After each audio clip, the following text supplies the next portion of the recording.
Internet বন্ধে outsourcing এ ক্ষতি প্রায় 400 কোটি টাকা। কার্যাদেশ হারিয়েছে অনেকে, ভবিষ্যতে বিকল্প ব্যবস্থার পরামর্শ। আন্দোলন সহিংসতা, ইন্টারনেট বন্ধ থাকায় বায়ার্স ফোরামের উদ্বেগ। পোশাক খাতে ক্ষতি 7,400 কোটি টাকা বলছে বিজিএমইএ। সহিংসতায় বন্ধ রেল যোগাযোগ, যাত্রী ভোগান্তি চরমে। নিরাপত্তা নিশ্চিতের পরই চলবে ট্রেন। প্রতিদিন সরকারের লোকসান 4 কোটি টাকা। আমন্ত্রণ ব্যবসা বাণিজ্যের অর্থনীতির সর্বশেষ খবর নিয়ে নিউজ 24 এর নিয়মিত আয়োজন পূবালী ব্যাংক পিএলসি বিজনেস এক্সপ্রেসে। সাথে আছে আমি পিঙ্কি সানোয়ার। এতক্ষণ দেখছিলেন সংবাদ শিরোনাম, এবার বিস্তারিত। সাম্প্রতিক অস্থিতিশীল পরিস্থিতির কারণে আউটসোর্সিং খাতে প্রায় 400 কোটি টাকার আর্থিক ক্ষতি হয়েছে। ইন্টারনেট সংযোগ না থাকায় অনেক প্রতিষ্ঠান কার্যাদেশ হারিয়েছেন। উদ্যোক্তারা বলছেন, সামনের দিনে প্রযুক্তি খাতের জন্য বিশেষায়িত ইন্টারনেট সংযোগের ব্যবস্থা করতে হবে। মুরসালিন হক জুনায়েদের প্রতিবেদন। ঘড়ি মেপে করতে হয় কাজ, বায়ারকে সময়সূচি মেনে সরবরাহ করতে হয় সেবা, সার্বক্ষণিক থাকতে হয় যোগাযোগের মধ্যে। আর কোনোভাবেই তা 24 ঘন্টা পেরিয়ে গেলে স্বয়ংক্রিয় বাতিল হয় ক্রয়াদেশ। এমনই এক ব্যবসার নাম আউটসোর্সিং, যেখানে আস্থা ও প্রতিশ্রুতিকে সর্বোচ্চ গুরুত্ব দেওয়া হয়। তবে টানা 5 দিন ইন্টারনেটবিহীন ছিল আউটসোর্সিং খাত। সারা দেশে ছড়িয়ে থাকা ফ্রিল্যান্সারের তাই মাথায় বাজ পড়ার মতো অবস্থা। প্রতিদিনে একদম কমপক্ষে হলেও $1,500 থেকে $2,000 ক্ষতিগ্রস্ত হয়েছে। তার চেয়ে বড় যে ক্ষতিগ্রস্ত সেটা হচ্ছে যে আমরা ক্লায়েন্ট হারাইছি, বাজার হারাইছি। রাজধানীর উত্তরায় অবস্থিত দেশের অন্যতম বিজনেস প্রসেস আউটসোর্সিং বা বিপিও প্রতিষ্ঠান এএসএল প্রায় 2 কোটি টাকার ক্লায়েন্ট হারিয়েছে। প্রতিষ্ঠানটি বলছে, ছোট বিপিও তো বটেই, সাম্প্রতিক ঘটনা হুমকিতে ফেলেছে দেশের অনেক বড় বড় আউটসোর্সিং ব্যবসা প্রতিষ্ঠানকে। বাংলাদেশ থেকে যদি অপারেশন আমাদের তুলে নিতে হয় অথবা আধা অনেকখানি উঠে নিতে হয়, আমাদের চাকরির লস যেতেছে। যারা কাজ করতেছে বিপিও খাতে তাদের হলে চাকরি অনেকেই তাদের জব চলে যাবে। প্লাস আমাদের এই যে ফরেন রেভিনিউটা বাংলাদেশে আসতেছিল, ফরেন রেমিটেন্স এই ইসের মাধ্যমে, এটা তো আর বাংলাদেশে আসবে না, এটা চলে যাবে নেপাল অথবা আপনার ফিলিপাইন্স অথবা ইন্ডিয়াতে। সো এটা কিন্তু বিশাল বড় একটা নেগেটিভ ইম্প্যাক্ট আমাদের ইকোনমি রূপে বাংলাদেশের।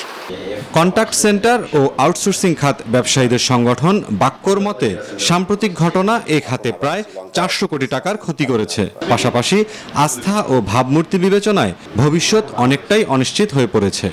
ন্যাচারাল ডিজাস্টার হতে পারে, ক্যালামিটি হতে পারে, আপনার আনরেস্ট হতে পারে, যে কোনো কারণেই হোক না কেন, but winter fail safe plan, যে ঠিক আছে আমার বিজনেসের জন্য যদি আমার সবই বন্ধ থাকতে হয়, বন্ধ হয়ে যায় কোনো কারণে, আমার বিজনেস যাতে আপ থাকে। 2030 সালের মধ্যে তথ্য প্রযুক্তি খাত থেকে সরকারের $5 বিলিয়ন আয়ের লক্ষ্যমাত্রা। এর মধ্যে প্রায় $1.5 বিলিয়ন আয় হওয়ার সম্ভাবনা আউটসোর্সিং খাত থেকে। মুরসালিন হক জুনায়েদ, নিউজ 24, ঢাকা। ইন্টারনেট সেবা বন্ধ থাকা নিয়ে উদ্বেগ জানিয়েছে বায়ার্স ফোরাম। আগামীতে যেন ইন্টারনেট সেবা গতিশীল ও চালু থাকে, সেই নিশ্চয়তাও চেয়েছেন তারা। সোমবার রাজধানীর বিজিএমইএ কার্যালয়ে বায়ার্স ফোরামের সাথে বৈঠক শেষে এসব কথা জানান বিজিএমইএ সভাপতি SM মান্নান কোচি।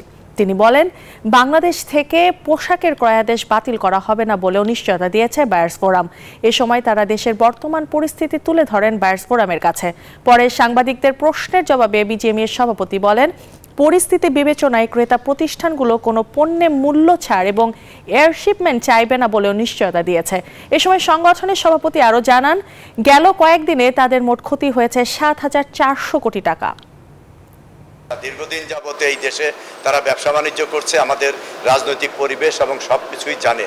তারা কিছুটা উদ্বিগ্ন ছিল যখন তাদের ইন্টারনেট সেবাটা ছিল না, এবং এখন যেহেতু ইন্টারনেট সেবা পেয়েছে, তারা আরও বেশি তাদের ইন্টারনেট সেবাটা যাতে আরও আপগ্রেড করা হয় এবং তারা নিরবিচ্ছিন্ন যাতে ইন্টারনেট থাকে, সে বিষয়টা আমাদের কাছে রিকোয়েস্ট করেছে। কোটা আন্দোলন ঘিরে অস্থিতিশীল পরিস্থিতিতে 10 দিন ধরে সারা দেশে যাত্রীবাহী ট্রেন চলাচল বন্ধ।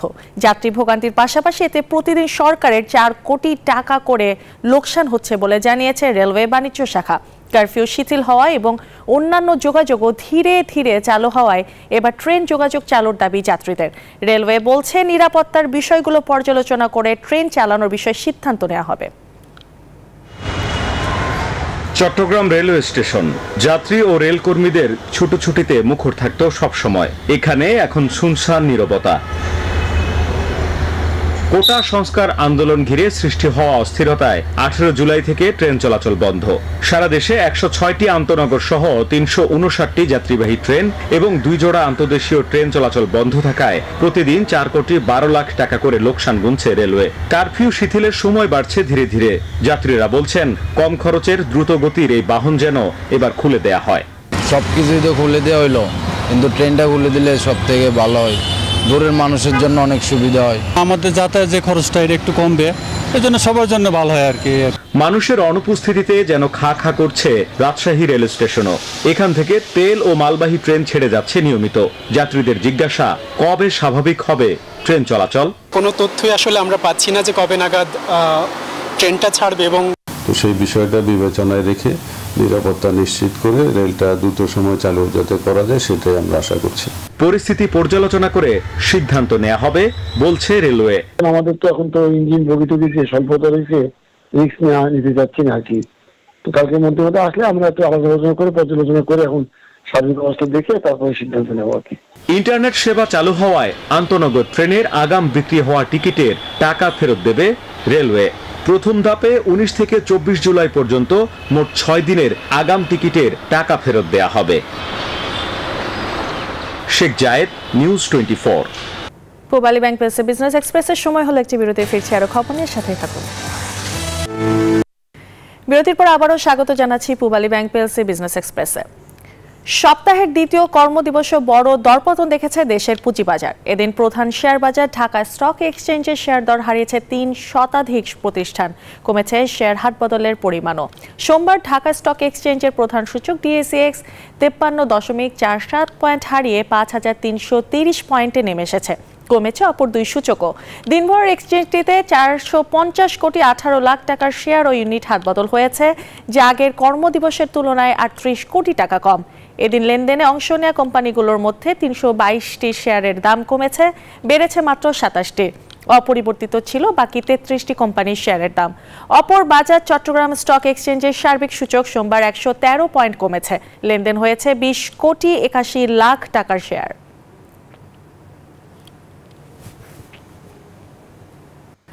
আর এই ছিল পূবালী ব্যাংক প্লেসে বিজনেস এক্সপ্রেস এখনকার মতো আয়োজন। আরো সংবাদ ও বিশ্লেষণ জানতে ভিজিট করুন news24bd.tv। এতক্ষণ সাথে থাকার জন্য ধন্যবাদ সবাইকে।